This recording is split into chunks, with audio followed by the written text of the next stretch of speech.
Hello வணக்கம் friends, welcome to way to career check YouTube channel. நம்ம இன்னைக்கு பார்க்க போகிறதுனா after 10th SSLC exam complete பண்ணதுக்கப்புறம் என்ன குரூப் 11th 12th சூஸ் பண்ணலாம் அப்படிங்கிறத பற்றி தான் இந்த வீடியோவில் பார்க்க போகிறோம். முதல்ல நம்ம விருப்பமான சப்ஜெக்டை ஒரு குரூப்பாக தேர்வு செய்கிறது நமக்கு பெட்டராக இருக்குங்க. நமக்கு படிக்கிறதுக்கும் நம்மளோட பிரைட் கரியரை சூஸ் பண்ணுறதுக்கும் இந்த குரூப் சூஸிங்கிறது ஃபஸ்ட்டு டேர்னிங்காக இருக்க போகுது. இந்த குரூப் சூஸ் பண்ணுறதுல ரொம்பவே கவனமாக இருக்கணும். உங்களுக்கு எந்த சப்ஜெக்டில் ஃபேவரட்டாக இருக்குது, எந்த சப்ஜெக்ட் உங்களுக்கு ஈஸியாக வரும் அப்படிங்கிற பல காரணிகளை பொறுத்து தான் நீங்கள் குரூப் என்பதை சூஸ் பண்ணணும். அப்படிங்கிற பட்சத்தில் இப்போ ஒரு 4 ஈஸி அண்ட் ஃப்யூச்சர்லாம் ரொம்ப கரியர் ஆப்பர்ச்சுனிட்டிஸ் இருக்கிற பிரைட்டான ஒரு 4 குரூப்பை பார்க்க போகிறோம். அதில் முதல்ல பார்த்தீங்கன்னா பயாலஜி குரூப்புங்க. பயோ மேக்ஸ்னு கூட சொல்லுவாங்க அந்த குரூப்பை. அதாவது botany, zoology, maths, chemistry, physics இந்த குரூப்பில் இருக்குங்க. இந்த பயாலஜி குரூப், பயோமேக்ஸ் குரூப்பை நீங்கள் படிச்சிட்டிங்கன்னா மெடிக்கல் ஃபீல்ட்லேயும் போகலாம், இன்ஜினியரிங் ஃபீல்ட்லேயும் போகலாம். இந்த பயாலஜி குரூப்புக்கு இல்லாத ஃபீல்டே இல்லைங்க. அப்படி எக்கச்சக்கமான பிரைட் கரியர் ஆப்பர்ச்சுனிட்டிஸ் இந்த பயாலஜியில் இருக்குது.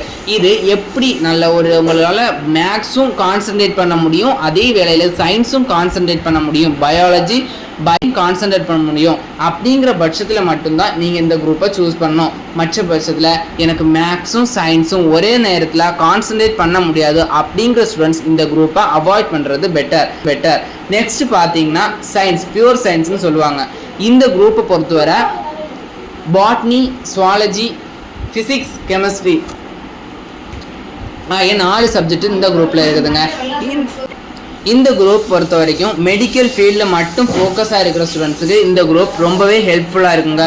படிக்கிறதுக்கும் அண்டர்ஸ்டாண்ட் பண்ணுறதுக்கும் ஈஸியாக கான்சன்ட்ரேட்டடாக படிச்சிங்கன்னா உங்களோட பிரைட் கரியருக்கு இந்த குரூப் ரொம்பவே ஹெல்ப்ஃபுல்லாக இருக்கும். ஒரு விஷயம் நினைவில் வச்சுக்கோங்க, நான் இன்ஜினியரிங் ஃபீல்டுக்கு போகணும் அப்படிங்கிறவங்க இந்த குரூப்பை மறந்து கூட எடுத்துடாதீங்க. இந்த group only choose for medical field போகிறவங்களுக்கு மட்டும்தான் இந்த சயின்ஸ் குரூப் சூஸபிளாக இருக்கும். நெக்ஸ்ட் பார்க்க போகிறதுன்னா கம்ப்யூட்டர் சயின்ஸ். இந்த கம்ப்யூட்டர் சயின்ஸை பொறுத்த வரைக்கும் நம்ம இந்த கம்ப்யூட்டர் ரிலேட்டட், டெக்னாலஜி ரிலேட்டட் போகணும் அப்படிங்கிற ஸ்டூடெண்ட்ஸுக்கு இந்த கம்ப்யூட்டர் சயின்ஸ் குரூப் ரொம்பவே ஹெல்ப்ஃபுல்லாக இருக்குங்க. இந்த கம்ப்யூட்டர் சயின்ஸ் குரூப்பில் என்னெல்லாம் சப்ஜெக்ட் இருக்குன்னா physics, chemistry, computer science, next மேக்ஸும் இருக்குங்க. இந்த கம்ப்யூட்டர் சயின்ஸ் குரூப்பை பொறுத்த வரைக்கும் ரொம்பவே ஈஸியாக அண்டர்ஸ்டாண்ட் பண்ணிங்கன்னா உங்களுக்கு பிரைட்டான கரியர் இருக்குது. பார்க்க போகிறது காமர்ஸ் குரூப். காமர்ஸ் குரூப்பும் இப்போ மாணவர்கள் மத்தியில் கொஞ்சம் டிமாண்டாக இருக்குது. இந்த காமர்ஸ் குரூப் எடுக்கிறது மூலயமா சார்ட்டர்ட் அக்கௌண்டர், பேங்க் ரிலேட்டட் ஜாப்ஸ்க்கான கரியர்ஸை படிக்க முடியும். இதே மாதிரி மேலும் பல தகவல்களுக்கு வே டு கரியர் யூடியூப் சேனலை இணைந்திருக்கேன்.